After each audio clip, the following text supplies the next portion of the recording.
Assalamu alaikum ladies and gentlemen and welcome back to a brand new episode of this cricket special series of Sama podcast. मैं हूं आपका host गज़ाल Ahmad और आज की episode में हम बात करने जाने वाले हैं वही जैसे हम पिछली एपिसोड में बात कर रहे थे कैप्टन्स की। अच्छा, हमने ये तो इस्टेब्लिश कर लिया कि बाकी स्पोर्ट्स की अगर हम बात करें तो क्रिकेट में कैप्टन्स का रोल जो होता है ना वो रिलेटिवली बड़ा ज़्यादा होता है। उनको ज़्यादा स्ट्रेटजाइज़ करना पड़ता है क्योंकि हर एक एस्पेक्ट में उनकी इन्वॉल्वमेंट होती है किसी ना किसी हद तक, चाहे वो हो जाए फील्ड प्लेसमेंट हो जाए, चाहे वो आपकी टीम को कॉन्फिडेंस देना हो जाए, चाहे वो बॉलर की स्ट्रेटजाइजिंग में मदद हो जाए या इवन अंपायर से कभी कभी कुछ रिफ्यूट करना पड़ जाता है। तो हमने इसके साथ साथ पिछले एपिसोड में आपको बताया था कि टेस्ट क्रिकेट में पाकिस्तान के कौन से मोस्ट सक्सेसफुल कैप्टन्स रहे हैं। आज के एपिसोड में हम बात करने जाने वाले हैं वनडे इंटरनेशनल्स की। वनडे इंटरनेशनल्स में भी हम देखें तो पहला नाम जो आता है ना, अच्छा before I even get to the list, सबसे पहले तो मैं आपको इंट्रोड्यूस करना चाहूँगा। हमारे सामने बैठे हैं हमारे सीनियर जर्नलिस्ट अब्दुल सत्तार खान साहब। अस्सलाम वालेकुम सर, क्या हाल चाल है? लिस्ट के बाद तारफ करवाते, इंट्रोडक्शन कराते तो कुछ फ़र्क पड़ता? नहीं सर जी, तो फिर मैं चाहता हूँ आपने बीच में रुक के कहा ठहरे मैं इसका ये बात करने से पहले मैं आपको बता दूं कि हमारे स्टूडियो ही कौन बढ़िया है। सर आपकी इम्पोर्टेंस इतनी है, बहुत अहम है। इम्पोर्टेंस है तो लोगों को पता चल गया होगा कि तुम आगे से आगे निकल गए, बाद में तुम्हें ख्याल आया कि कोई बंदा मेरे साथ बैठा हुआ। नहीं, मैंने उनको क्यूरियोसिटी डाली। अच्छा, ये वनडे का तुम कह रहे हो तो ओवरऑल होता है कि हमने पिछली दफ़ा ये किया था कि जिन्होंने कम मैच एज ए कप्तान खेले हैं ना, हमने उसको किसी खाते में नहीं रखा, रखना भी नहीं चाहिए था। लेकिन वो आ जाता है जैसे कोई एक बंदा है जी, मिसाल के तौर पर इंजमामुल हक साहब है। अब इंजमामुल हक साहब एक मैच खेलते हैं कप्तान के तौर पर, ठीक है? किधर? और टेस्ट नहीं, टेस्ट होने का टेस्ट खेले। अच्छा, वो बेचारा इंजमामुल हक कप्तान के तौर पर एक खेलता है मैच और वो जीत जाता है, तो उसकी सक्सेस रेशो कितनी निकलेगी? 100%। लेकिन चूंकि मैच ही एक खेला, अगर वो हार जाता तो सक्सेस रेशो 0 होती, अगर वो जीत गया तो इसलिए हमने ये किया था कि ज़्यादा मैचेस जिसने कप्तान के तौर पर एटलीस्ट 10, तो उसको ज़रा हो के उसकी परसेंटेज का, सक्सेस रेशो का भी और बाकी चीज़ों का भी पता चलेगा जी। हमने इस तरह किया। अब तुम उसको फर्दर एलेबोरेट कर सकते हो क्योंकि तुम्हारी उम्र का तकाजा भी यही है कि तुम्हारी एलेबोरेट करना मुझसे बहुत बेहतर करते हो कुछ चीज़ों को। हाँ, सबसे पहले तो बहुत बहुत शुक्रिया। उसके बाद अच्छा ओडीआईज़ के लिस्ट पे हम आए तो इधर भी हमने सेम क्राइटेरिया इस्तेमाल करना है कि मिनिमम जिन्होंने एटलीस्ट 10 मैचेस कैप्टनसी की है पाकिस्तानी क्रिकेट टीम की ओडीआई वनडे इंटरनेशनल्स में, सिर्फ हम उन्हीं का जिक्र करेंगे। तो इसमें आ जाते हैं सलीम मलिक। अच्छा, सलीम मलिक हमारी टेस्ट की लिस्ट में भी सेकंड नंबर पे थे, जिससे जाहिर होता है कि he has been a very good captain for Pakistan, very successful. इन्होंने वनडे इंटरनेशनल्स के लिए सलीम मलिक का प्रॉब्लम बड़ा क्या रहा है? सक्सेसफुल जरूर थे जी, चाहे वो टेस्ट हो चाहे वनडे हो, उनकी सक्सेस रेशो इतनी ऐसी थी, बड़ी नुमायाँ थी कि उनको बार बार याद किया जाता। लेकिन बार बार ना याद करने की एक सबसे बड़ी वजह ये है कि उनका मैच फिक्सिंग के हवाले से बड़े उन पर इल्ज़ाम लगे। ये तो सही बात है। वो टीम के प्लेयरों ने भी लगाए, वो बोर्ड ने भी लगाए, वो लोगों ने भी लगाए, तो उनका जो इमेज था वो मस्क होकर रह गया, डिस्टॉर्ट होकर रह गया, बड़ा डैमेज हुआ, बहुत डैमेज बहुत हुआ।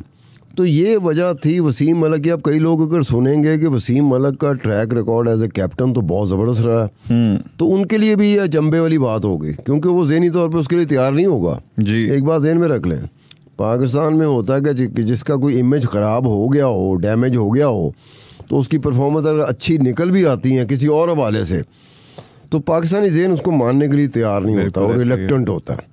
तो ये इनके साथ ट्रेजेडी हुई, आगे आप चल सकते हैं।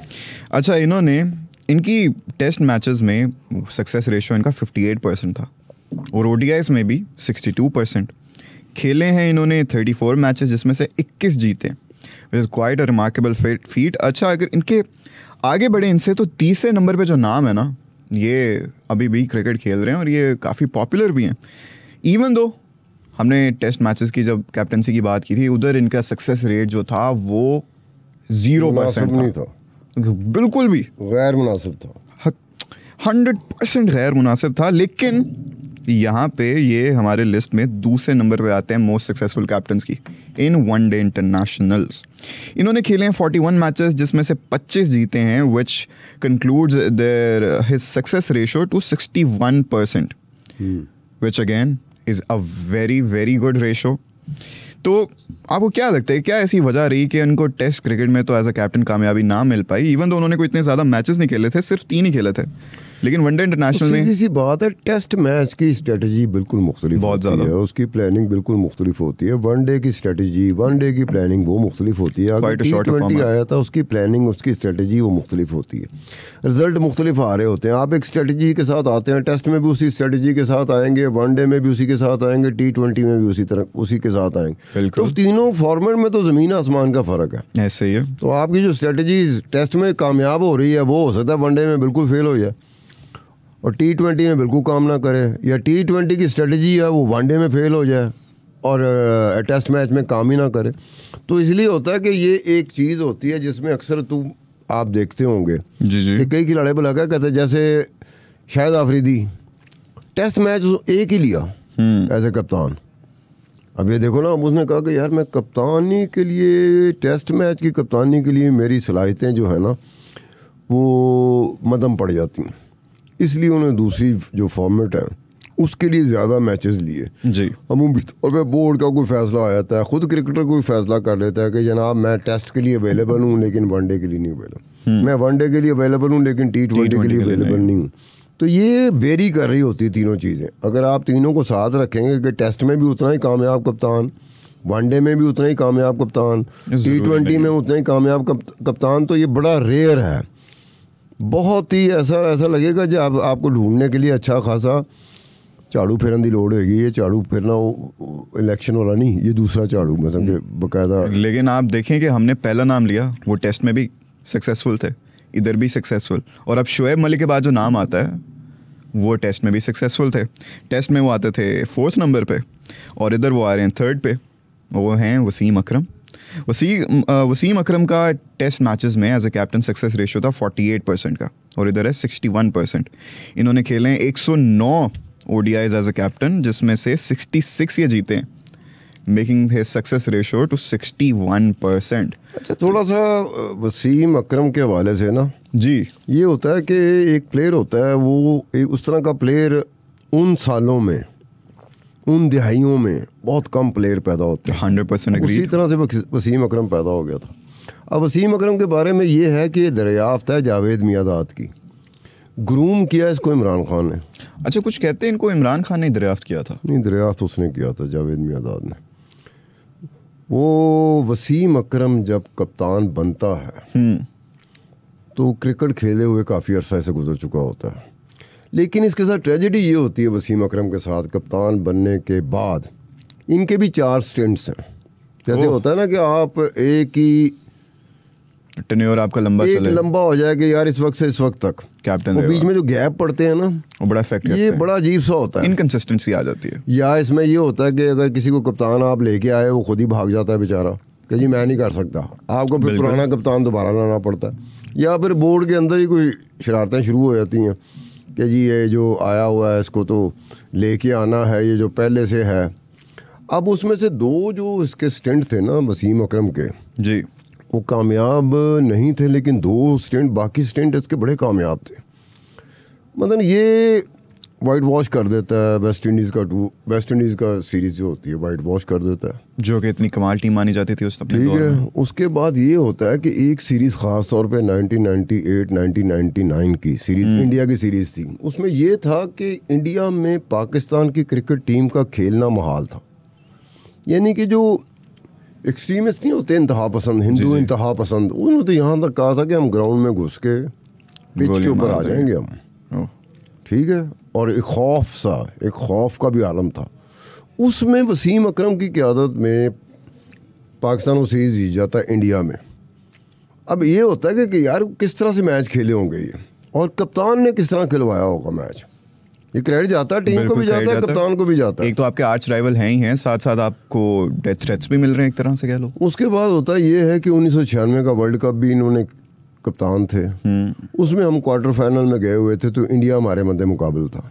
इन्होंने अपने आप को ड्रॉप करा दिया कि जी मसल इंजरी है, फलाना इंजरी है, फलाना इंजरी है। वो मैच हम हार गए। अच्छा, उसमें वसीम अकरम नहीं खेले थे? वसीम अकरम नहीं खेले थे, कप्तान भी यही थे। फिर उसके बाद ये हुआ कि इनके घर में अटैक भी हुआ था। उन्होंने कहा यार इन्हें कोई चक्कर चलाया है, चल किया वो किया एज ऑलवेज। उसके बाद 99 का वर्ल्ड कप भी जो था वो भी वसीम अकरम ही की कप्तानी में पाकिस्तान फाइनल तक पहुंच गया था। मतलब फाइनल तक पहुंचा पाकिस्तान 99 का जो वर्ल्ड कप था जी। ऑस्ट्रेलिया के ख़िलाफ़ फाइनल में पहुंचे थे। लेकिन ऑस्ट्रेलिया के साथ जिस बुरी तरीके से हम लोग हारे थे ना, वो कहते थे कि फाइनल के जो टिकट्स होते हैं ना जी, वो बेचने नहीं चाहिए थे, क्योंकि जो फाइनल देखने आया उसको तो फाइनल मैच नज़र नहीं आया। वन साइडेड मैच था। ऑस्ट्रेलिया ने 2-2 के मारा और मुख्तसर से स्कोर था जो पाकिस्तान ने किया था। उस मुख्तसर स्कोर को वो गिलक्रिस्ट आ गया, उसने मारना शुरू किया, टिका के मारना शुरू किया।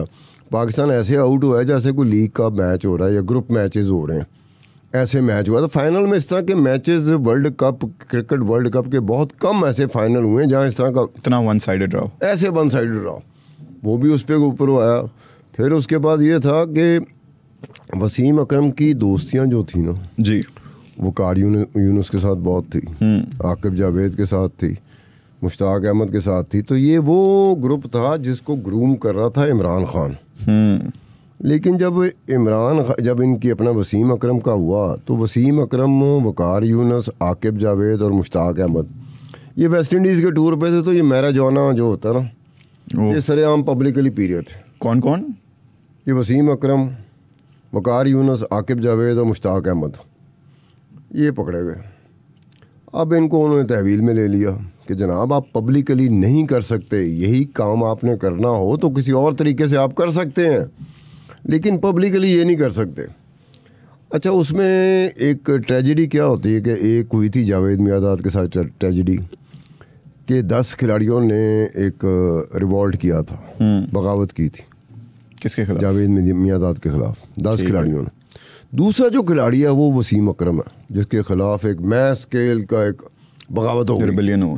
लेकिन इंटरेस्टिंग बात यह है कि उस बगावत की जो सरबराही कर रहे थे, जो आप कह रिंग लीडर कह लो, हेडेड बाय, लेड बाय, कौन था? ये थे वो वकार यूनुस थे, तो आकिब जावेद वगैरह थे और ये मुश्ताक अहमद वगैरह थे। अच्छा, ये बड़े अजीब सी बात है कि आप उसके साथ एक चीज़ होती है जो कि नहीं होनी चाहिए थी, उसमें होते हैं। आप कितने करीब होते हैं, तो दूसरा ये होता है तो आप उसमें हो जाते हैं। अब उसमें ये था कि इस पे इल्ज़ाम लगा था वसीम अकरम पे कि ये बदतमीज़ी बहुत करता है फील्ड में खिलाड़ियों के साथ जी, ठीक है। जिस तरह की ज़ुबान ये इस्तेमाल करता है ना, तो ये उसके ऊपर इल्ज़ाम आया था कि यही करता है। उसकी वजह से जो वसीम अकरम का जो एक स्टिंट चलना चाहिए था ना एज ए कप्तान, वो नहीं चल सका। वो 4 हिस्सों में बट गया। 2 हिस्से तो उस तरह के नहीं रहे, लेकिन 2 हिस्से बड़े कामयाब थे इसके।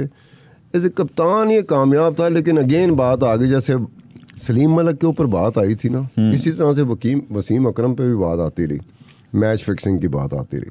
फिर यहाँ तक हुआ कि वसीम अकरम के वालिद साहब को भी उठा लिया गया था और नामालूम अफराद ने नामालूम मुकाम पे पहुँचा दिया। फिर पुलिस भी बीच में पड़ी, हुकूमत भी बीच में पड़ी, लेकिन बात को दबा दिया गया।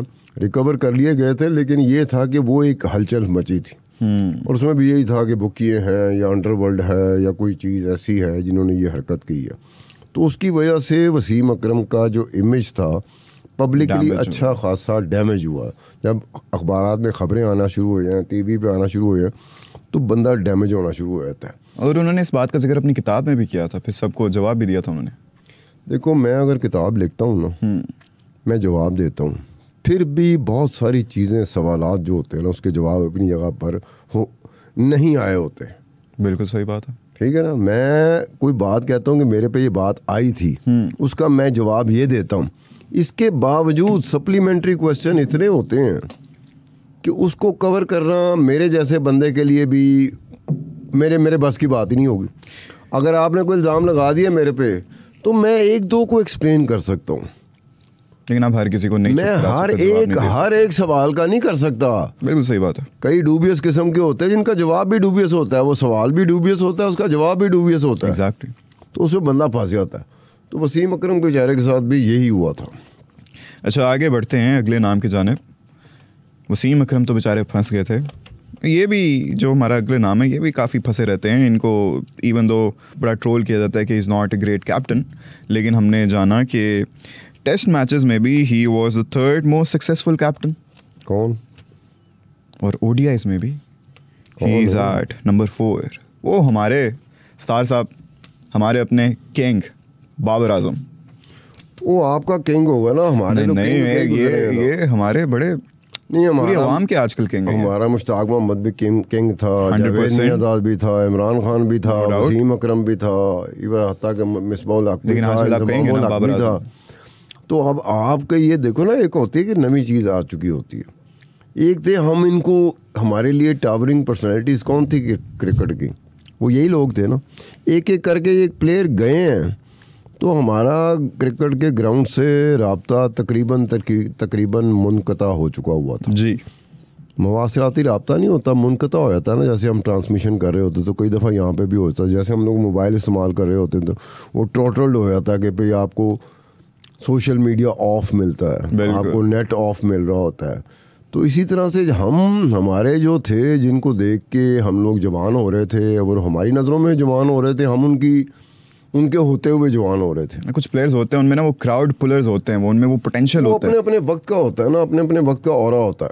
उसी तरह ये बाबर आजम है। अच्छा, कॉन्ट्रेरी टू बिलीफ जो ये है कि बिलीफ तो यही है ना कि ये अच्छे कैप्टन नहीं है, लेकिन कॉन्ट्रेरी टू बिलीफ इनका जो सक्सेस रेशियो है वनडे इंटरनेशनल्स में इट्स 60%। इन्होंने 43 मैचेस खेले हैं, 26 जीते हैं, उनमें से 60% इनका ओडीआईज में सक्सेस रेशियो है, और टेस्ट में इनका 50% था। तो जो आप बात कर रहे थे कि इट्स वेरी रेयर कि हर फॉर्मेट में कैप्टन जो है वो सेम और वो सक्सेसफुल भी उतना ही हो।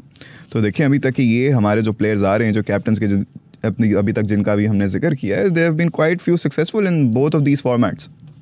ये देखो उसको उस तरह से अप्लाई करना वो ये होता है कि जी सुनील गावस्कर ने पहली मरतबा जब वनडे खेला था, 60 ओवर्स का मैच होता था। वनडे जब शुरू हुआ था ना तो 60 ओवर्स का था, उसके बाद जाके वनडे हुआ 50 ओवर्स का। सो सुनील गावस्कर जैसा बैट्समैन दुनिया का माना हुआ, मतलब हर लिहाज से माना हुआ बैट्समैन, वो उस पहले वनडे में 60 के 60 ओवर वो क्रीज पे खड़ा रहा, आउट नहीं हुआ था। टोटल उसने 37 स्कोर किए थे जी। अब आप बताएं कि बाय द बुक अगर कोई क्रिकेट को देखता था, बाय द बुक फिर सुनील गावस्कर अपने दौर के जो टॉप 5 प्लेयर थे दुनिया के, उनमें आता था कि इससे बड़ा प्लेयर कोई नहीं है। अब वो बड़ा प्लेयर क्या था, वो वनडे में आके 60 ओवर का मैच है और सुनील गावस्कर साहब खड़े हैं टिक के, उनको आउट कोई नहीं कर सका था, लेकिन टोटल स्कोर उन्होंने 37 किया था। अब फॉर्मेट की बात होती है ना कि फॉर्मेट टेस्ट, वनडे और T20, इस फॉर्मेट में जो फ़र्क आना शुरू हो गया ना बड़ी तेज़ी के साथ, उसके साथ कुछ लोग तो चल पड़े कि ठीक है वनडे की स्ट्रेटजी मैं ये रखूँगा, ये कामयाब स्ट्रेटजी है, T20 की स्ट्रेटजी मैं ये रखूँगा, टेस्ट की स्ट्रेटजी मैं ये रखूँगा। लेकिन बहुत सारे लोग नहीं कर सके। वो टेस्ट में भी तो कामयाब थे, टेस्ट में बहुत सारे ऐसे लोग कामयाब थे। जब वनडे आना शुरू हुआ ना तो वो समझदार थे, उन्होंने अपना आपको डिस्टेंस पे ले जाना शुरू कर दिया।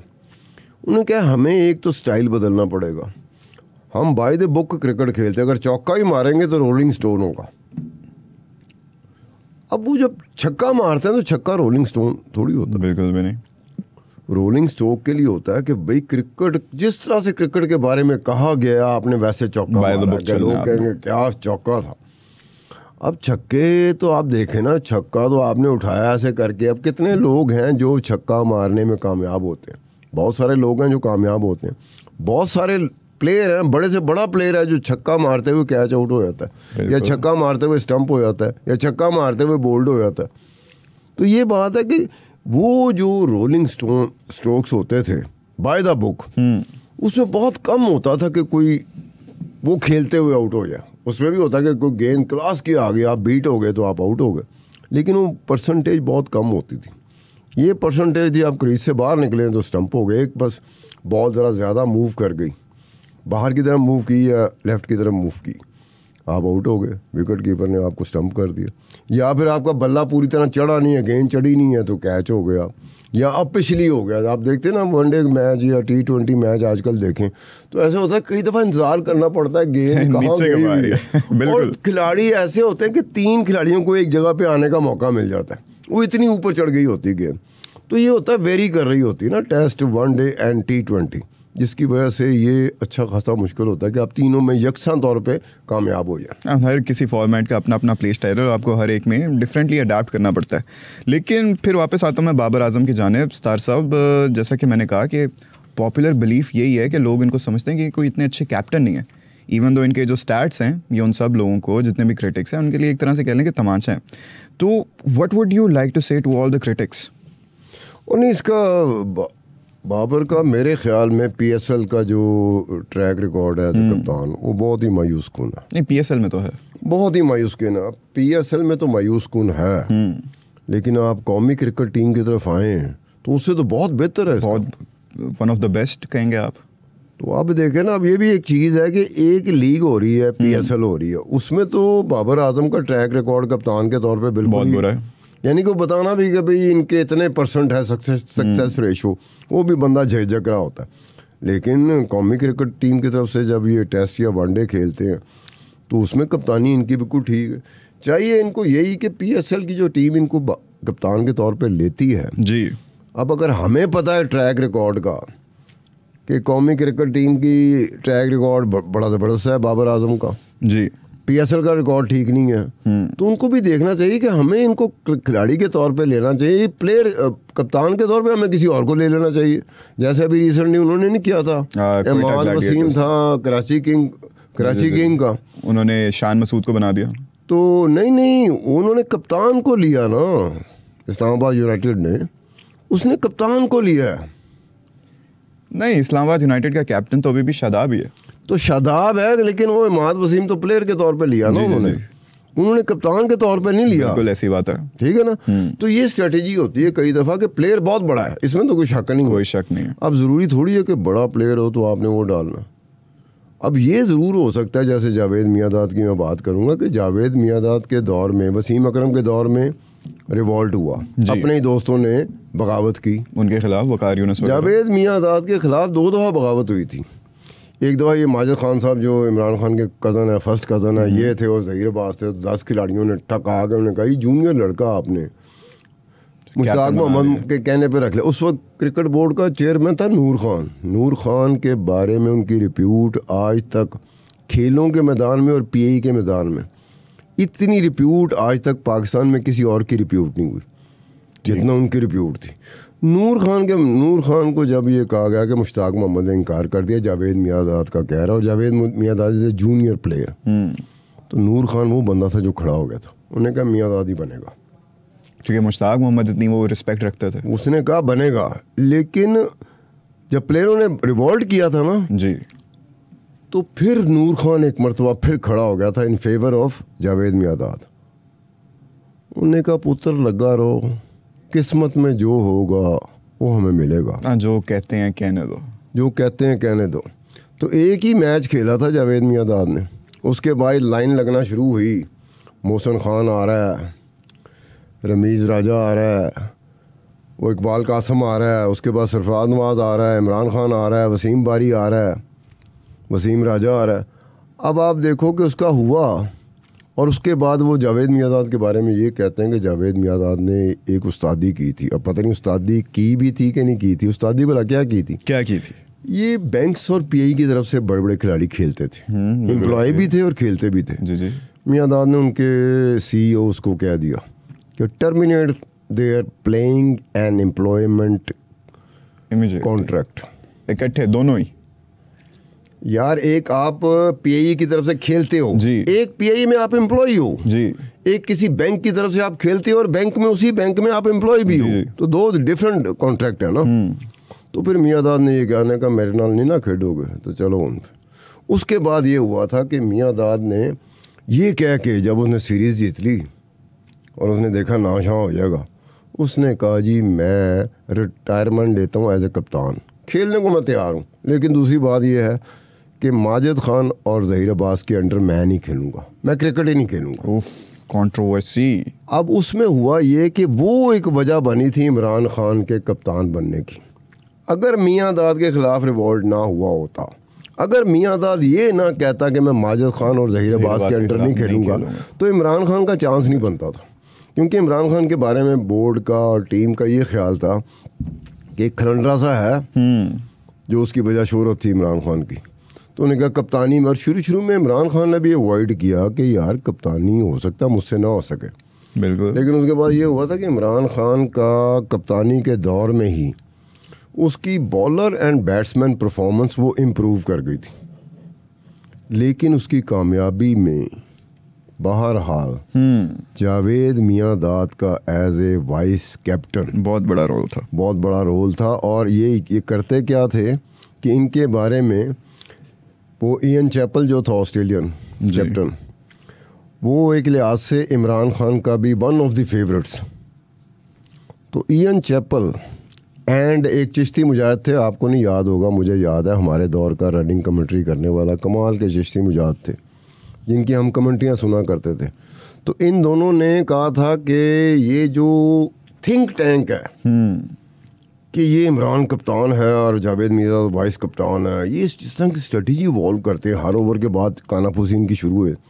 तो उन्होंने कहा था one of the best think tank, ये लफ्ज़ उन्होंने इस्तेमाल किया था, think tank of the game. और फिर रिची बेनवी ने भी ये कहा था कि ये जो स्ट्रेटजी इसके साथ खेलते, जैसे मिसाल के तौर पे पाकिस्तान का इंग्लैंड के ख़िलाफ़ जीतना, एक ही दफ़ा जीतना, उसकी सरजमीन में जीतना, उसमें ये हुआ था कि पाकिस्तान 1-0 से तो अप था, लेकिन मैच आ रहे थे, वो इंग्लैंड के लिए वो मैच जीतना आसान हो गया था। तो इन्होंने क्या किया था, एक ऐसी स्ट्रेटजी, एक ऐसे टैक्टिक्स के साथ आए थे जो इससे पहले क्रिकेट की दुनिया में नहीं देखी गई थी। क्या किया था इन्होंने क्या किया कि ऑफ साइड मियांदाद ने ले ली, on side off the field वो इमरान खान ने ले ली। अब देखें कि ग्राउंड के दो हिस्से होते हैं जी, एक ऑन साइड फील्ड होती है, एक ऑफ साइड फील्ड होती है। वो दोनों ने ये हिस्से बांट लिए। स्ट्रेटजी ऐसे इवॉल्व की उसने कि जब तेरे अलावा कोई बॉलर होगा उसको ऑफ की तरफ मैं रखूँगा और इस एरिया को मैं पकड़ूंगा, फील्ड प्लेसिंग मेरी होगी, ऑन साइड पे तू ज़्यादा बॉलिंग कर रहा है। उस वक्त में इमरान खान ऑन साइड पे ज़्यादा बॉलिंग कर रहा था। तो उन्होंने कहा तुम ऑन साइड की फील्ड को पकड़ लो, वहाँ फील्ड प्लेसिंग इस तरह की करो, देखते हैं कैसे जीतते हैं। वो नहीं जीत सके थे, जीत गए हम, और हम जीत गए। और ये हुआ कि इसमें देखे ना मियांदाद का कितना बड़ा रोल था। exactly. और इसके ऊपर रिची बेनी था एक, वो भी अपने दौर का एक बड़ा था और कमेंट्री बड़ी टिका करता था। उसने भी कहा था, उन्होंने कहा यार साढ़े मतलब उन्होंने कहा कहानी फड़ा दो साढ़े ये किस तरह की स्ट्रेटजी। उसने भी ये कहा था कि क्रिकेट में इस तरह की पहली स्ट्रेटजी देखी नहीं गई। तो ये होता था।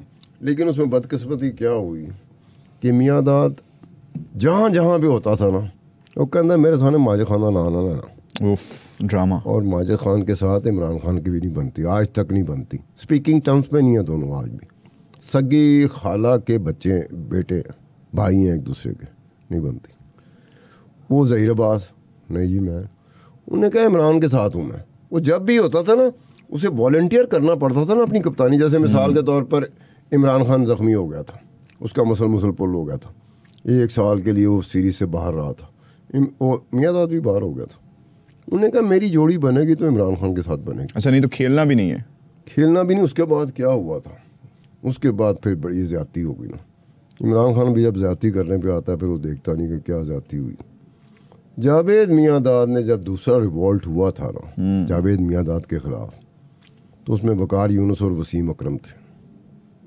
तो वो उसने कहा था कि ये इन्होंने इमरान खान के कहने के ऊपर, इमरान खान ने इनको उकसाया, इंसाइट किया है और इन्होंने मेरे ख़िलाफ़ किया। उन्होंने कहा मैं ही क्रिकेट छोड़ता हूँ। उसके बाद जावेद मियांदाद ने क्रिकेट छोड़ दी थी। ये हुआ था। हमारे यहाँ एक बात ज़हन में रखना, बड़ी अच्छी क्रिकेट चल रही होती है, हम अरूज पे होते हैं जब इमरान खान और जावेद मियांदाद का था। हम जहाँ जा रहे थे ना, खुदाई कसम हमारे सामने किसी टीम का खड़े होना नामुमकिन था।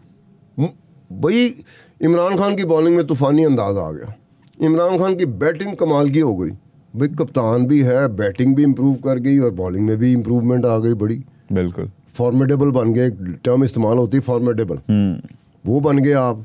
दूसरी बात जावेद मियांदाद का साथ जुड़ा हुआ है, ये चल रहा है। लेकिन एक वक्त ऐसा आता है कि स्ट्रेटजी ऐसे, सियासत एक ऐसी होती है, बदकिस्मत सी चीज़ है कि सियासत की नज़र हो जाए तो कल को आप मेरे बारे में, मैं आपके बारे में कुछ कर रहा हूँ तो बड़ा अजीब सा लगेगा। बिल्कुल ऐसे ही। तो इस चीज़ों से ना हमारी क्रिकेट को नुकसान पहुँचा था, वरना बड़ा अच्छा अगर रहता। अगर चलो छोटी मोटी चीज़ें तो होती हैं, छोटी मोटी चीज़ें होती हैं। जैसे मैं मुश्ताक मोहम्मद का मैंने नहीं बताया था कि मुश्ताक मोहम्मद वाज द कप्तान जिसने अपने प्लेयरों को निखारा। किन किन को निखारा?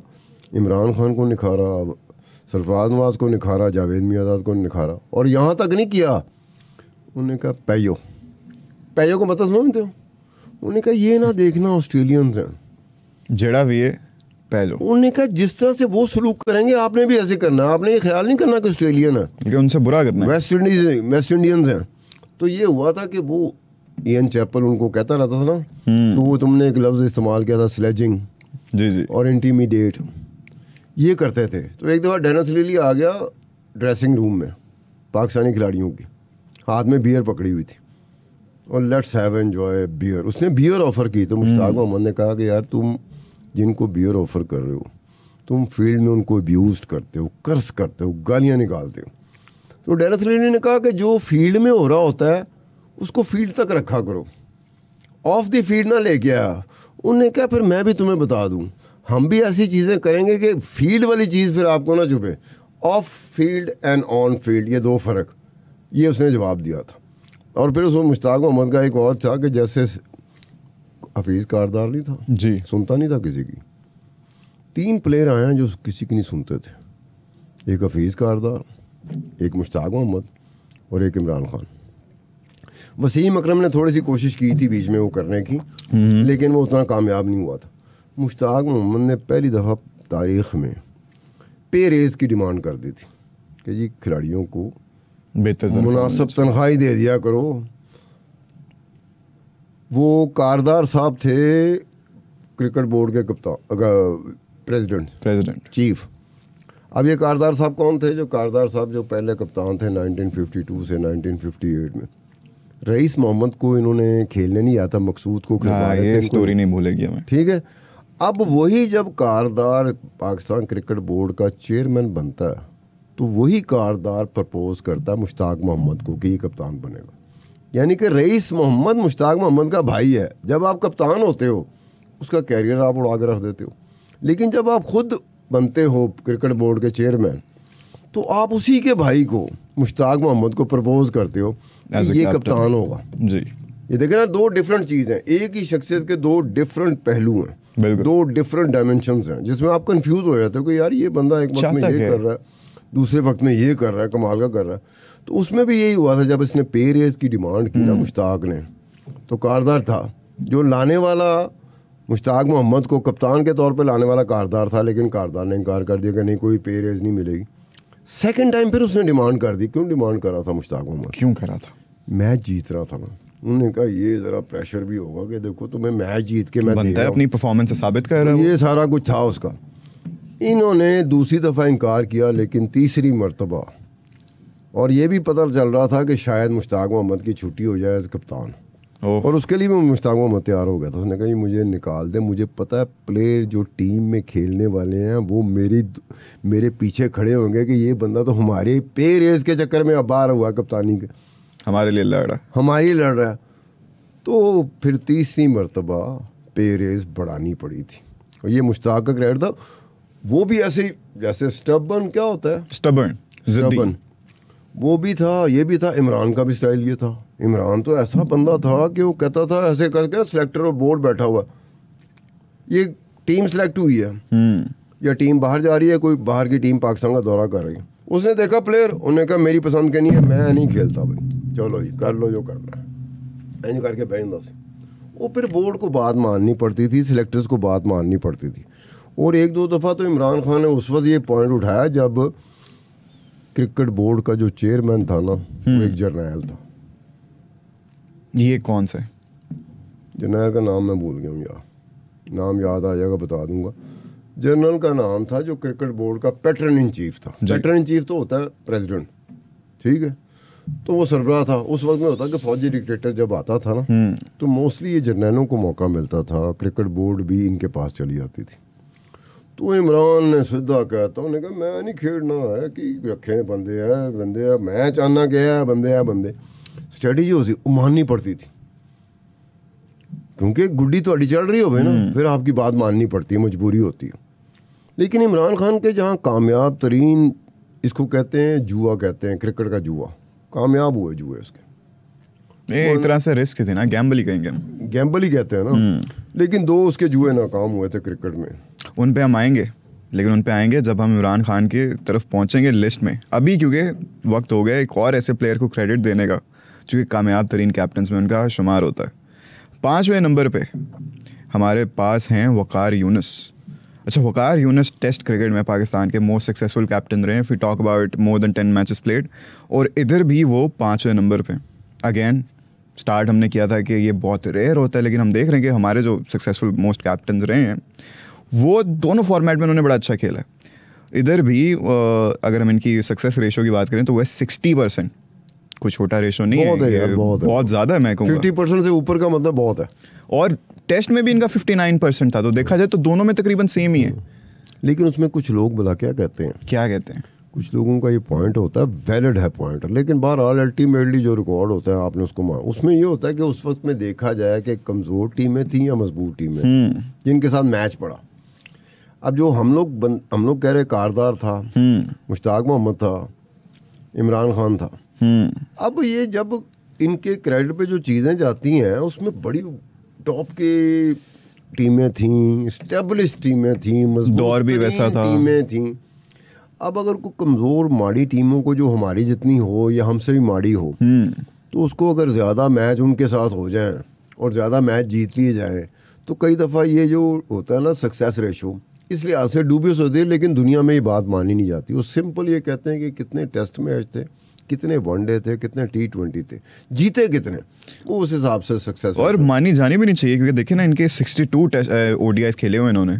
ये कोई कम तो नहीं है कि आप कहें कि 1-2 बार तुक्का लग गया या कुछ, उन्होंने थोड़ी लेट्स से कि इतनी कोई डिसेंट टीम्स नहीं थी जिनके खिलाफ खेला, या तब वो बड़ी वीक थी या इतने उनकी स्ट्रेंथ नहीं थे। लेकिन अगर आप 62 मैचेस खेल रहे हो और तब भी आपकी 60% सक्सेस रेशो चल रहा है तो you should be uploaded and appreciated. आप करो। मैं भला क्या कह रहा हूँ? क्या कह रहे हैं आप? मैं ये कह रहा हूँ कि जिनको मैंने पकड़ा हुआ है ना डिस्कस करने के लिए जी, वो जिस जगह पे वो तैरते रहे हैं, उड़ते रहे हैं, चलते रहे हैं ना, वो बड़ी जगह थी। अब इसमें ऐसा वसीम अकरम का मैंने क्यों जिक्र किया? वसीम अकरम का जिक्र ये किया कि बीच में बहुत सारी ऐसे चीज़ें हुई कंट्रोवर्सी के अलावा भी, मैच फिक्सिंग के अलावा भी, कि वाकई ऐसे लगता था। अच्छा, उसके बारे में भी कहा जाता है कि वो भी ऑन फील्ड अच्छी खासी बदतमीजी कर जाता था अपने खिलाड़ियों के साथ। हाँ, वैसे भी कहा जाता है ना कि फास्ट बॉलर्स का एक वो एग्रेसिव एटीट्यूड होता है। लेकिन कुछ फास्ट बॉलर गुजरे हैं वेस्ट इंडीज़ के, उनका तो ये रवैया नहीं था उनका। लेकिन खुदा की कसम, वो जब जूल गार्नर 6 फुट से ऊपर से आता था तो उसका हाथ लहराता था। वो बैट्समैन के लिए होता था, एक तो 6 फुट का बंदा आ रहा है, ऊपर से काली आंधी आ रही, ऊपर से हाथ ऐसे करके बॉल कराता था, ऐसे करके ठा यार। वो तो हंसते मुस्कुराते थे। उनको कभी बहुत कम देखा कि वो तैश में आए हों। वेस्ट इंडीज़ के लोग भी बड़े बुरी तरीके से तैश में आते थे, उनका क्राउड बड़ा तैश में आ जाता था, और कई दफ़ा वो नारवा सलूक भी कर देता था वेस्ट इंडीज़ का क्राउड। लेकिन कई उनके फास्ट बॉलर निकले जो बड़े हम्बल होते थे। लेकिन ये लगता नहीं आपको बड़ा रेयर है? क्योंकि जनरल नोशन तो यही ना कि जो भी फास्ट बॉलर आएगा वो ये पीछे से आपको मूव बनाते हुए, आपको इंटिमिडेट करते हुए आएगा और बाउंसर कराएगा आपको डराने के लिए। लेकिन अगर आप इंटिमिडेट कर रहे हो, किसको कर रहे हो? वो आपको चौके मार रहा है, 3 चौके मार रहा है, 3 गेंदों पे 3 चौके मार रहा है, फिर क्या करोगे? ऐसे भी हुआ है। फिर आगे से उसने जवाब दिया हुआ अपनी बैटिंग से। ने इमरान खान को स्ट्रेट 2 छक्के मार दिए थे। किसने? रवि शास्त्री ने। स्ट्रेट छक्के टेस्ट में, स्ट्रेट छक्के मारे। खुदाई कसम, इमरान खान मेरे ख्याल उसको देखता होगा अंपायर को कि मेरे ओवर कितना रह गया, गेंदें कितनी रह गई। क्योंकि जब वो बैट्समैन आ जाए ना उसमें, और दूसरी जगह पे ये होता था कि विवियन रिचर्ड है अपना, बिल्कुल यार, विवियन रिचर्ड जैसा खुदाई के साथ तैश दिलाने वाला बैट्समैन जो हमने देखा हुआ है, जो टीवी स्क्रीन पे हमने देखा हुआ कि फास्ट बॉलर ने आके गेंद कराई, इमरान ने गेंद मारी, उसके पैड से ऊपर लगी है, पाँव में उसके गेंद लगी है, वहीं उसने विवियन रिचर्ड ने रखा हुआ और मुस्कुरा रहा है और ऐसे झाड़ रहा है। यार वो फास्ट बॉलर के पल्ले क्या रहेगा कि मैंने को गेंद मारी और मुस्कुरा के ना उसके ऊपर ऐसे करा जैसे मक्खी नहीं हटा रहा, अगली गेंदें 4 गेंदें बाउंड्री से बाहर, चल भाई आओ। और उनके बारे में तो ये भी मशहूर है ना कि वो उल्टा आपको इंटिमिडेट करते थे कि जितने मर्जी आप फास्ट बॉलर को भी हेलमेट नहीं पहन के आएंगे कि देख ले तेरे से नहीं डरता मैं। हाँ, हेलमेट का उनका जो विवियन रिचर्ड का था ना, तो सर का खिताब भी मिला हेलमेट के बारे में बड़ा था कि वो ज़माना आ चुका था जब प्लेयरों ने, बैट्समैनों ने हेलमेट पहनना शुरू कर दिया था, इंजरीज होना स्टार्ट हो गई थी। विवियन रिचर्ड नहीं पहनता था, वो खुदाई कसम वो तो ऐसे लगता था जैसे पब्लिक के लिए आया हुआ, फियरलेस, बिल्कुल। उसके चेहरे पे कभी आज तक नहीं देखा था चिंगम वो चबाता था। सबसे ज़्यादा रफ्तार जो चिंगम चबाने की थी वो कहते हैं विवियन रिचर्ड की थी। ये कैसे मैयर की, ये बताएं आप मुझे। यार उसका मुंह हिलता रहता था, जाओ फील्ड में भी खड़ा, बैटिंग में साफ पता रहता था ये चिंगम चबाई जा रहा है टिका के। अच्छा, विव रिचर्ड्स का कोई एक ऐसा खास वाक़या आपको याद हो अगेंस्ट वो पाकिस्तान के खेलते हुए? यार पाकिस्तान के खिलाफ खेलते हुए, किसके खिलाफ खेलते हुए, सबके खिलाफ खेलते हुए, लेकिन एक चीज़ थी कि वो एक दफ़ा, मुझे वो मैच याद नहीं किसके खिलाफ था, चॉपर पे आया था हेलीकॉप्टर पे स्टेडियम। वाह, आज तक नहीं हुआ था खुदा कसम। कई बंदों के दांत मुंह शूं सब खुल गए थे। वो बादशाह था, रॉक स्टार एंट्री, वो बादशाह था यार। उसके बारे में अपना एटीट्यूड, अपना ही करिश्मा था, मतलब कि वो लगता था कि शायद किसी चीज़ को समझते नहीं वो। इज इट सेफ टू से कि कह लेंगे जिस तरह का एटीट्यूड और पर्सनालिटी और उनका था वो वैसे क्रिकेट में उनके बाद नहीं आया ना? ऐसे लगता था जैसे किसी चीज़ को बॉदर ही नहीं कर रहा। कई हमारे क्रिकेटर होते हैं जिनके चेहरे से लगता है कि यार नागवारी सी आ गई है, क्या अपने आप को समझ रहे हैं। कई क्रिकेटरों के बूथा बन जाता था। विवियन रिचर्ड था बूथा नहीं बनता सी, कोई चीज़ उनको इफेक्ट नहीं करती। वो तो यहीं राजी प्रेसिडेंट खड़ोता हुआ, प्राइम मिनिस्टर खड़ा वो ऐसे रहे, वो अपने एटीट्यूड में, अपने उसमें। क्या बात है। अच्छा जी सितार साहब, आगे बढ़ते हैं। अगला हमारी लिस्ट पे नाम है मोइन खान का। मोइन खान ने अच्छा टेस्ट क्रिकेट में भी ये एज अ कैप्टन रहे हैं, थोड़े कामयाब। 9th नंबर पे आते हैं वहाँ पे, और यहाँ पे आते हैं 6th पे। इनका सक्सेस रेशो है इधर 59% का, 80 नहीं sorry I beg your pardon, 34 matches खेले हैं जिनमें से 20 जीते हैं, 59%। अगेन अच्छा सक्सेस रेशो है, बहुत बेहतर है। लेकिन इसका ये होता था कि मोइन खान और राशिद लतीफ़ ये 2 विकेट कीपर थे। अपने अपने वक्त में ना इन दोनों का मैच एक और तरह से भी पड़ा होता था। किस तरह से? विकेट कीपर ऐ होएगा कि राशिद लतीफ़ होएगा, राशिद लतीफ़ होगा कि ये होगा। और वैसे राशिद लतीफ़ का जो ट्रैक रिकॉर्ड है एज ए टेस्ट कप्तान पूरे पाकिस्तान में सबसे बेहतर है राशिद लतीफ़ का, ठीक है। लेकिन अब चूंकि होता है कि मैचेस कम है, 6 मैच खेले एज ए कैप्टन, 4 जीते, तो हम उसमें वो कर नहीं सकते, तवाज़न नहीं पैदा कर। बिल्कुल। हाँ, अगर 15, 20, 25, 30 मैचेस खेले होते हो, फिर ये या 10 भी कर लिए होते हैं, ठीक है, तो फिर बंदा कह सकता है हाँ यार डिसेंट अमाउंट है, क्राइटेरिया पे उतरते हैं। तो ये होता है कि ये विकेट कीपर्स का ना एक ज़माना वो था जिस ज़माने में एक ही विकेट कीपर होता था, अकलौता। वसीम बारी अकलौता है, हमने विकेट कीपर का नाम नहीं सुना हुआ था। सैयद किरमानी था इंडिया का विकेट कीपर, उसके अलावा हमने किसी विकेट कीपर का नाम नहीं सुना होता था। अब क्या है, खुदा की कसम, विकेट 4 विकेट कीपर होते हैं, 5, 6, 7। इंडिया में तो वक्त ऐसे पड़ा कि क्रिकेट बोर्ड आपस में उलझ जाता है, सेलेक्टर आपस में उलझ जाते हैं, पब्लिक आपस में उलझ जाती है कि नहीं वो विकेट कीपर था जिसने 200 भी किया था और इतने बंदे आउट भी किए थे, स्टंप भी किए थे। अब तो अंदाज़ा करो, ऐसे लगता है जैसे क्रिकेट में विकेट कीपर्स का रुझान बढ़ गया। यही मैं आपसे पूछना चाह रहा हूँ कि क्या लगता है आपको, किसका क्या ऐसा टाइम था जहाँ पे ये रुझान बढ़ गया अचानक ही? ये अब इसको ट्रेस करना पड़ेगा, ढूंढना पड़ेगा कि उसकी वजह क्या थी, कंट्रीब्यूटिंग फैक्टर क्या थे कि विकेट कीपर इस तरह आना शुरू हो गए कि वो विकेट कीपर भी थे, कमाल के बैट्समैन भी थे। या फिर मैं कहता हूँ कि हम इसका जवाब ना इन लोगों से पूछते हैं। मैं चाहता हूँ कि ये कमेंट सेक्शन में हमें बताएं, अपनी भी ज़रा नॉलेज हमारे साथ शेयर करें ना, कि वो कौन सा ऐसा दौर था जब लोगों ने ज़्यादा प्रेफर किया कि वो विकेट कीपिंग स्टार्ट कर दें। अच्छा सितार साहब, आगे बढ़ते हैं हम। अगला नाम है हमारा इंजमामुल हक का। इंजमामुल हक ने अच्छे खासे मैचेस खेले हैं, 87 मैचेस खेले हैं ODIs as a captain for Pakistan. 87 matches में उन्होंने 51 जीते, अगेन 59% का विनिंग रेशो, बहुत अच्छा है। लेकिन अब ये इंजमाम के बारे में बात करते हो ना कप्तान के तौर जी, प्लेयर तो ये ऐसा प्लेयर था कि हमारा जो वर्ल्ड कप इकलौता हमारे पास है ना 1992 का, उसमें जो सेमीफाइनल फाइनल है ना, उसमें इंजमामुल हक का नाम है या वसीम अकरम का। बिल्कुल ऐसे ही है। और ये दोनों बिल्कुल ही खुदाई कसम, जितनी आपकी उम्र है ना, 19 साल है आपकी उम्र, कितनी है? नहीं नहीं, अल्लाह करे हो जाए 22। अच्छा 22। तो 19-22 में फ़र्क क्या है यार? 3 साल। वो 3 साल मैटर नहीं कर रहा होता। इनकी उम्रें इंजमामुल हक और वसीम अकरम की उम्र। यार इंजमाम सेमीफाइनल में कैसे खेला है न्यूजीलैंड के खिलाफ? अच्छा, उस सेमीफाइनल से पहले न्यूजीलैंड अनबीटन था।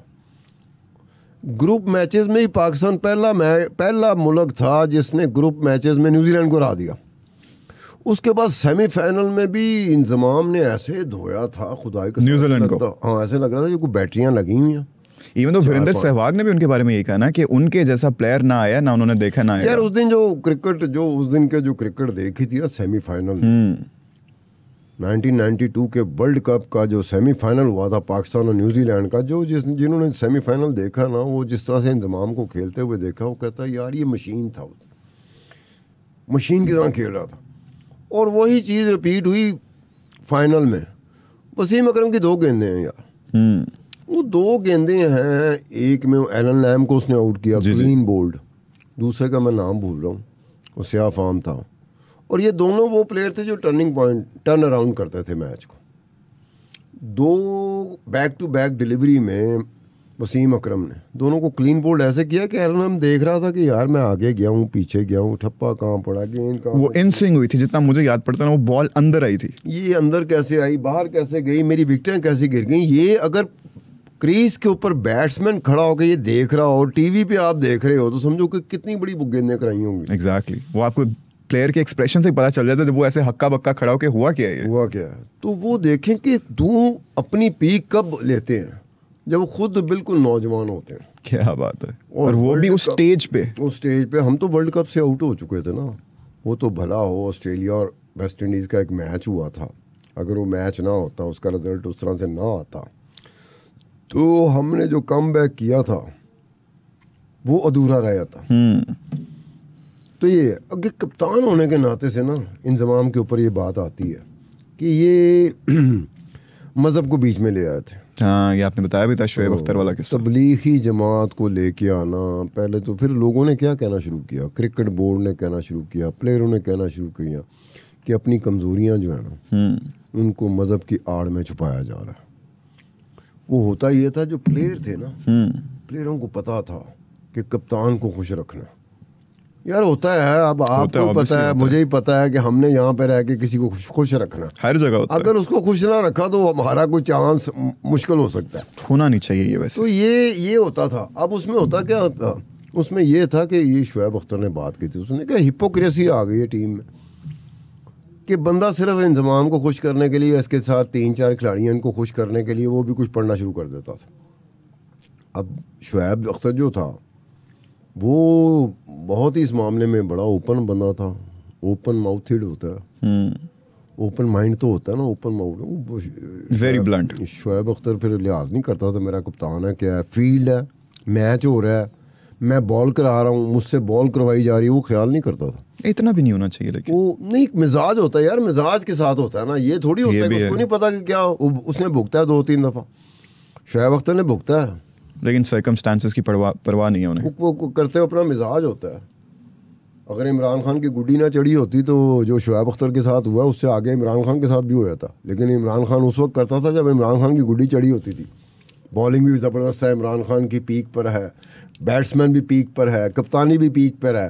तो उन्होंने कहा कौन सेलेक्टर थे, कौन क्रिकेट बोर्ड, यहाँ पे मेरे बंदे चलेंगे। तो ये होता है, टाइम टू टाइम वेरी कर रही होती चीज़। आपको पता हो ना, अफोर्डेबिलिटी जेन में रखना। वो बंदे को समझदार कहा जाता है जो अफोर्डेबिलिटी के साथ चलता है। अफोर्ड किया जा सकता है, ये कहना अफोर्ड किया जा सकता है, करना अफोर्ड किया जा सकता है। जो अफोर्डेबिलिटी को कंसिडर नहीं ना करता उसको नुकसान उठाना पड़ता है। बिल्कुल ऐसे ही है। तो ये हुआ मिसबाह हक का। ये हो गया था कि बाद में क्रिकेट बोर्ड ने अंदर ये बातें शुरू हो गई थी कि जनाब ये तो तबलीगी जमात के लोगों को रिक्रूट कर रहा है, तो टीम में जो खिलाड़ियों को रिक्रूट करना चाहिए उस पर तवज्जो नहीं है। तो जाते हुए आंसू निकले थे मेरे ख्याल में। कोई याद पड़ता है इंजमाम जब एज ए कप्तान रिटायर हुआ था तो मेरे ख्याल में आंसू थे मेरा ख्याल कहता है। फैक्ट चेक करना पड़ेगा, वो भी मैं कहता हूँ इनके हवाले कर देते हैं। आपने हमें बताना कि निकले थे या नहीं, हम इंतज़ार कर रहे हैं आपके फीडबैक का। सार साहब, ये सरफराज अहमद जो है ना, ये इन्होंने जो हमें कामयाबी दिलाई थी ना, वो ये चैम्पियंस ट्रॉफी की 2019 में, ये मैं कभी नहीं भूल सकता। आपने मैच देखा था वो वाला? मैंने सिर्फ ये देखा था कि उस मौके पे सरफराज का मोस्ट प्रोबेबली घर था, उतना रश मैंने देखा था कि पाकिस्तानी को बहुत अरसे बाद कोई मौका मिला है कोई चीज़ सेलिब्रेट करने, वो भी उस जज्बे से। हाँ, तो मोस्ट प्रोबेबली सरफराज का घर था जिसके इर्द गिर्द लोग इकट्ठे हुए थे और बाकायदा बालकनी में आया हुआ था। एक ख़ास किस्म की होती है ना तमानियत, खुशी होती है, चेहरे से झलक रही होती है। हम पाकिस्तानी भी खुश थे कि बड़ी अरसे बाद कोई ट्रॉफ़ी की शक्ल हमने देखी है, वो भी फाइनल्स में इंडिया को हरा के, और जिस तरह से हराया था। आज भी मैं उसको सोचता हूँ ना, उस बारे में फ्लैशबैक्स आते हैं तो यकीन करें दिल गार्डन हो जाता है। मजाक भी नहीं कर रहा मैं। नहीं, वो गार्डन को अगर उर्दू में बोलें तो क्या बोलेंगे? दिल बाग हो जाता है। बाग हो जाता है। तो बाग को अंग्रेजी में बोले तो गार्डन। ठीक है, आपका नहीं होता ये सोच के। अच्छा, आप वैसे तो आपकी बड़ी ज़्यादा से बनती है, मिले भी हुए हैं, बातें शातें भी की हैं कभी सरफराज अहमद से? नहीं, सरफराज से मेरी कोई मुलाकात नहीं। या कभी आपने किसी और से सुना उनके बारे में कि कोई आपका ओपिनियन है उनके बारे में? सरफराज का ये है कि हम्बल आदमी है। हम्बल तो है, हाँ, ये अच्छी बात है, पॉजिटिव बात है कि आप हम्बल हैं। हम्बल क्यों पॉजिटिविटी में आ जाता है कि आपको एक शोहरत मिल जाती है, एक आपका फेम होता है, एक वो स्टैचर आ जाता है और आप हम्बल हो, क्या ही बात है। हमारे पाकिस्तानी क्रिकेटर्स की निस्बत इंडियन जो क्रिकेटर्स थे ना, जिनकी आरती उतारी जाती है, वो बहुत हम्बल है। चाहे आप सचिन तेंदुलकर को ले लें, बिल्कुल ठीक है, विराट कोहली को ले लें, आपको यकीन नहीं आएगा अगर ज़ाती तौर पे आपका कहीं इनकाउंटर हो गया इन प्लेयरों के साथ, तो आपको यकीन नहीं आएगा कि मैं उस लेवल के स्टार हैं। विराट कोहली से मिला हूँ, सचिन तेंदुलकर से मिला हूँ, ये जिस तरह मिले हैं जैसे आम बंदा नहीं मिलता, ये तो ऐसे मिले हैं। साढ़े हथे है कि दो दफ़ा आप या मैं स्क्रीन पे आ जाए तो साढ़ा मत्था खराब हो जाता। तो टेस्ट खेलने वाला, वनडे खेलने वाला, चाहे 2 खेले चाहे 4 खेले, और फिर मुसलसल खेलता रहे, वो तो वट पैना ही पैना। इसके बाद आते हैं ज़हीर अब्बास। बहुत नाम ले चुके हैं आप इनका, बड़ा जिक्र किया यार। ज़हीर अब्बास का ये है ना कि ये जो जावेद मियांदाद के ख़िलाफ़ जो बगावत हुई थी ना जी, उसमें माजिद खान तो लीड करते थे, और माजिद खान भी अपनी तरह का ना एक ऐसा बंदा था जो सुनता कम था, और लोगों को हमें बड़ा पसंद था। हम बहुत माजिद खान को पसंद करते थे, और एक और वजह थी उसकी पसंद करने की, स्पोर्ट्समैन स्पिरिट हमने माजिद खान में देखी थी। स्निक हुई है ना, अंपायर के फैसले का तरफ नहीं देखता था माजिद खान, खुद चलना, बल्ला यहाँ पे रखा, ग्लव्स उतारे, चल पड़ा, वॉक अवे। ठीक है ना, हमें वो पसंद होता था। हम कोड करते थे कि देखो यार प्लेयर हो तो ऐसा प्लेयर हो, कि अंपायर की तरफ देखा ही नहीं उसने, ये कैरेक्टर है उसका, ये ऑनेस्टी, ठीक है। और था भी ज़रा अपने मिजाज का था, बज़ाहिर तो हंसता हुआ नज़र आता था, लेकिन वो हंसता हुआ होता नहीं था। माजिद खान का चेहरे का ऐसा था कि वो ऐसा लगता था जैसे हंस रहा है, लेकिन वो बड़ी संजीदा होता था, उसके साथ वो करना मुश्किल हो जाता था। ज़हीर अब्बास का ऐसा नहीं था, लेकिन ज़हीर अब्बास के साथ जुड़ा तो जावेद मियांदाद ने यही कहा था कि अगर ये दोनों में से कोई किसी एक को कप्तान बनाया तो फिर मैनू फारक समझना। तो ये होता है कि प्लेयर आप बहुत बड़े थे। जब ये इंडिया ने पाकिस्तान का विज़िट किया था, कितने सैकड़ों साल बाद, हमारे ताल्लुकात ख़राब रहते हैं इंडिया के साथ, बेशक। तो 78 में जब इंडिया आई थी, तो इसको जो खिताब मिला था ना ज़हीर अब्बास को, वो रन्स बनाने की मशीन का मिला था। क्या बात है, वो इंडियंस और पाकिस्तानी दोनों ने दिया था, मिलकर दिया था। ये रन्स बनाने वाली मशीन थी।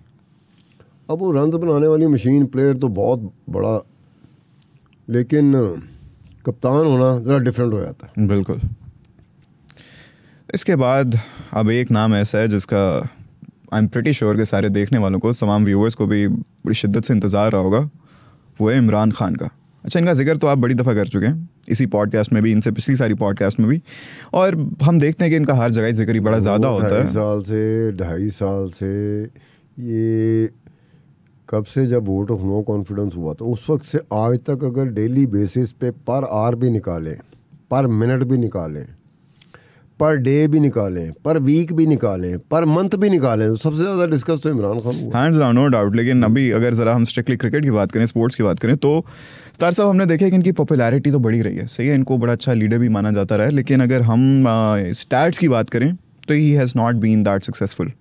टेस्ट कोई अनइम्प्रेसिव है इसका। हाँ, टेस्ट क्रिकेट में भी हमने देखा तो वो 11वें नंबर पर आते थे मोस्ट सक्सेसफुल कैप्टन्स में, इधर भी 10वें नंबर पर आ रहे हैं। सबसे ज़्यादा ODI मैचेस खेले इन्होंने एज ए कैप्टन 139, लेकिन उनमें से 75 जीते हैं। 54% का इनका सक्सेस रेशो है। देखो ना, ये अच्छा ऐसे है कि इमरान खान किस चीज़ से बच जाता है। इमरान खान कप्तान बनने के बाद अगर अपनी फॉर्म खो देता as a bowler, as a batsman, तो फिर उसको इमरान खान को याद करने वाले लोगों की तादाद कम होती।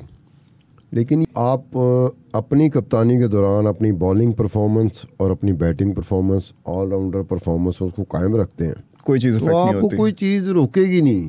बिल्कुल ना, लोगों ने कहना, लोगों ने अप्रिशिएट करना कि देखो यार, इसको तो अपना कप्तान खुद ही होना चाहिए।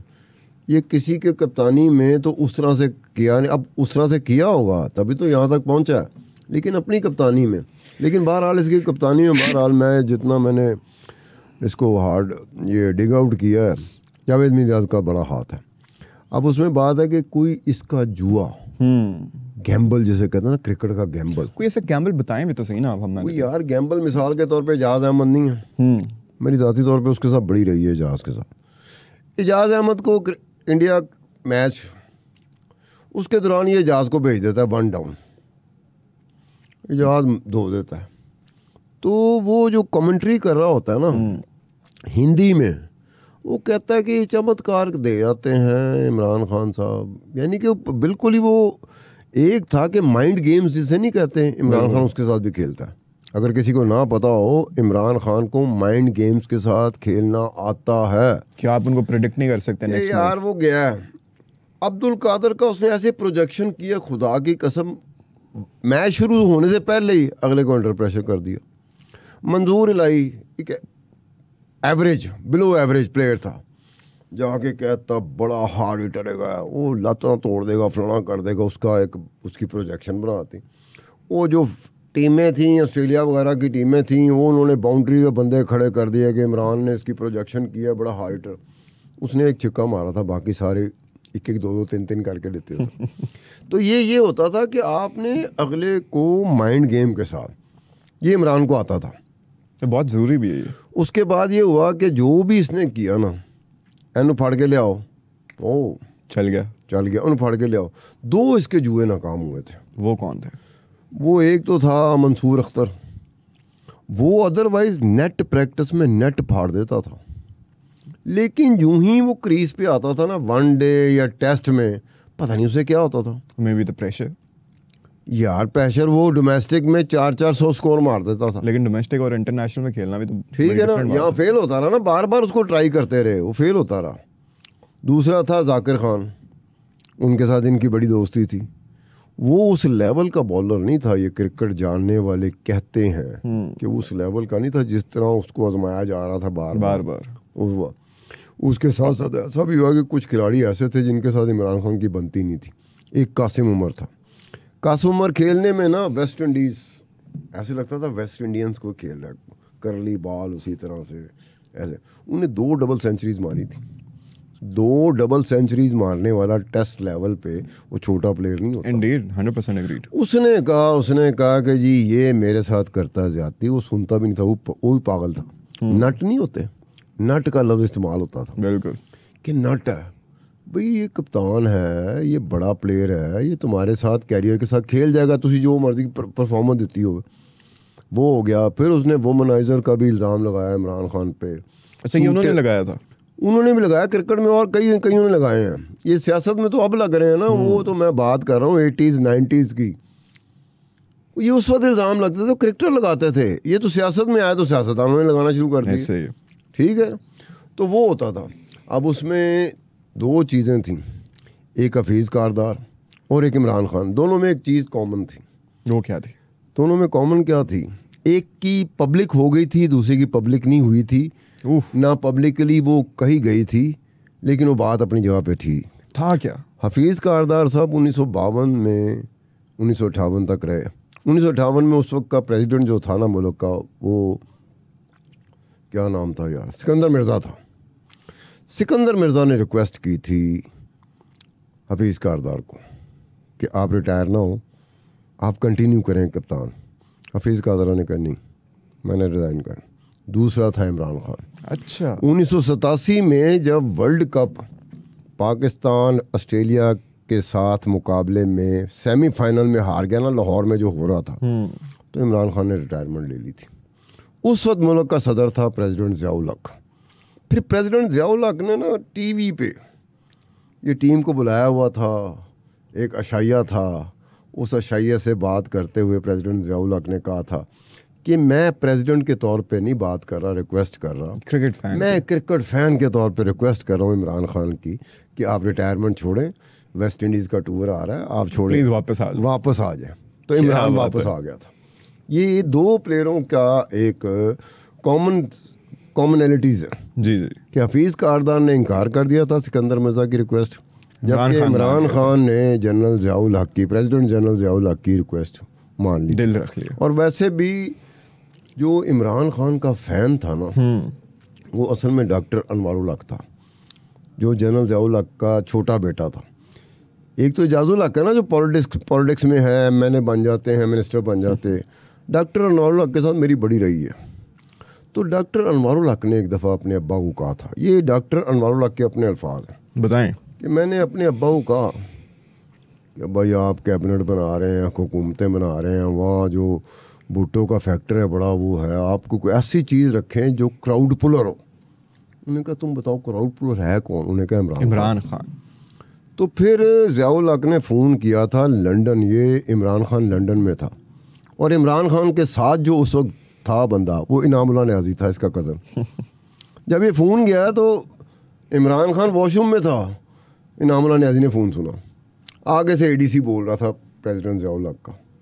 उन्होंने कहा इमरान से बात करनी। उनने बुआ खड़काया जाके वॉशरूम, बाहर निकल। ओ इमरान आराम से, वो कहना मैं आ जाऊँगा यार, इनको कह दो मैं आके रिंग बैक कर लूँगा। अब लैंडलाइन होती थी ना उस वक्त, मोबाइल थोड़ी थे। बाहर निकले, इतनी देर में उसका फिर दोबारा फ़ोन आ गया। तो इनामुल्लाह न्याज़ी के सामने ये बात हुई कि भाई आप सियासत में आ जाएं। तो इमरान ने रिफ्यूज़ कर दिया था, फ्लैटली रिफ्यूज़ कर दिया। उसने कहा मैं क्रिकेट खेल रहा हूँ, मज़े कर रहा हूँ। फिर क्या हुआ था, ये 2014 में धरना हुआ था ना इस्लामाबाद में, तो इमरान खान धरने से खिताब कर रहा था, जो 126 दिन 27 दिन 28 दिन लंबा चौड़ा इसने किया था। तो एक दिन वो धरने से खिताब करते करते उन्होंने कहा डॉक्टर अनवारुल हक ने एजाजुल हक को कहा था, जनरल ज़ियाउल हक को, मेरे बारे में। तो मैंने फ़ोन उठाया, मैंने अनवारुल हक को फ़ोन कर दिया, मैं को जो तूने बात इतने साल पहले की थी आज इमरान खुद कर रहा है। तो ये हुई थी बात।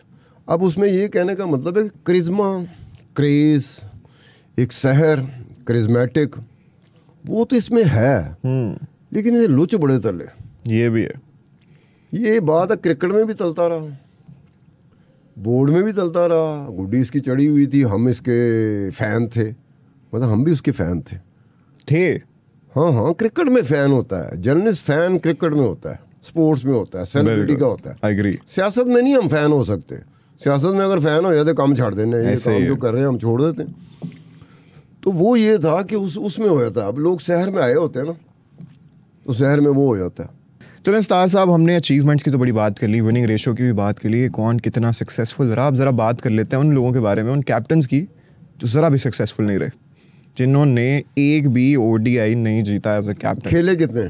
खेले वो भी बड़ी इंटरेस्टिंग है, खेले उन्होंने बस एक और 2 मैचेस। तो ये इससे मेरे ख्याल में जब हम लोग सक्सेस रेशो निकाल रहे होते हैं ना, तो 1-1, 2-2, 3-3, 4-4, 5-5, 6-6 मैच खेलने वालों को हमें कंसिडर भी नहीं करना चाहिए। हमने विनिंग रेशो में तो नहीं किया। ये लंबे अरसे के लिए इन्होंने कप्तानी नहीं की।